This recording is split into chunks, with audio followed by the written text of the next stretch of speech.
মাকাম ইব্রাহিম হচ্ছে জান্নাতি একটি পাথর, যে পাথরে দাঁড়িয়ে হজরত ইব্রাহিম আলহিসাল্লাম, ইব্রাহিম খলিল আলহিসাল্লাম, যিনি কাবাঘর নির্মাণ করেছিলেন, মাকাম ইব্রাহিমের পাথরে দাঁড়িয়ে তিনি কাবাঘর নির্মাণ করেছেন।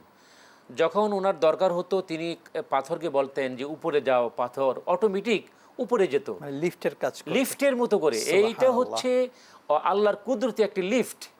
ওখান থেকে সম্ভবত লিফটের আবিষ্কার হয়েছে।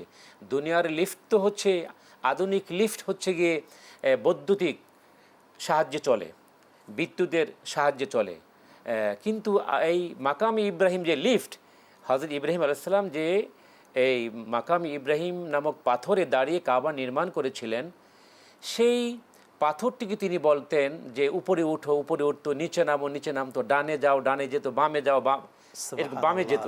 মানে উনি যখন যেটা আদেশ করতেন পাথরকে, তখন সেটাই পাথর শুনতো। পবিত্র কোরআনে কিন্তু সেই কথা আছে, ওয়া ইয ইয়ারফাউ ইব্রাহিমুল কওয়াইদা মিনাল বাইতি ওয়া ইসমাঈল রব্বানা তাকাব্বাল মিন্না ইন্নাকা আনতাস সামিউল আলিম। অর্থাৎ বাইতুল্লাহ নির্মাণের পরে তারা দোয়া করেছেন, কি দোয়া করেছিলেন সেই কথা কিন্তু জি জি জি রব্বানা।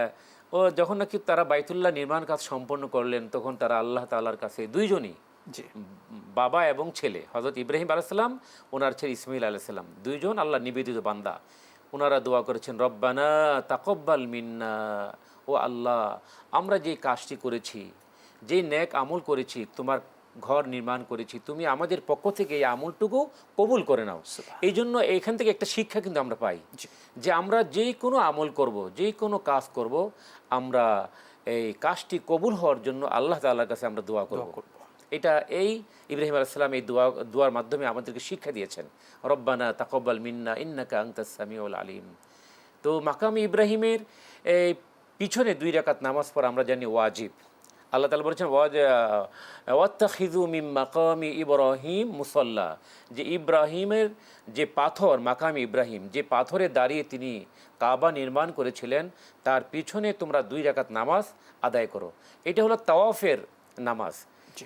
যারা হাজী সাহেব, যারা উমরা করতে যান, যারা উমরা করেন, হজ করেন, হজ এবং উমরার ফরজ হচ্ছে যে কয়েকটা ফরজ, তার মধ্যে একটি ফরজ হলো এই বাইতুল্লাহর জিয়ারত করা। তো বাইতুল্লাহর জিয়ারত যখন কমপ্লিট হবে, 7 চক্কর যখন কমপ্লিট হবে, 7 তোয়াফে হলো 7 চক্কর হলো এক তাওয়াফ। এই 7 চক্কর কমপ্লিট হওয়ার পরে, এক তোয়াফ শেষ হওয়ার পরে এই মাকাম ইব্রাহিমের পিছনে 2 রাকাত নামাজ পড়া হলো ওয়াজিব। এটা তাওয়াফের ওয়াজিব। সমস্ত হাজিদেরকে কিন্তু এই 2 রাকাত নামাজ পড়তে হয়, এটা ওয়াজিব।